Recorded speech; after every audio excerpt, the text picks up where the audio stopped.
سیدنا حضرت المصلح الموعود خلیفۃ المسیح الثانی رضی اللہ عنہ فرماتے ہیں، صبر کے معنی یہ ہیں کہ اگر تمہیں کوئی گالی دے تو تم اسے گالی نہ دو، اگر کوئی تم پر ظلم کرے تو تم اس وقت تک ظلم کا جواب نہ دو جب تک شریعت تمہیں جواب دینے کی اجازت نہیں دیتی۔ صبر کے معنی یہ ہیں کہ انسان متواتر اور استقلال کے ساتھ ان بدیوں کا مقابلہ کرے جو اس کو اپنی طرف کھینچ رہی ہیں، اور ان بدیوں کے مقابلہ کے لیے تیار رہے جو اس کو آئندہ پیش آنے والی ہوں۔ اسی طرح صبر کے ایک معنی یہ ہیں کہ انسان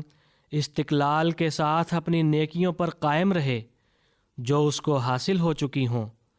اور ان نیکیوں کے حصول کے لیے کوشش کرے جو اس کو ابھی ملی نہیں۔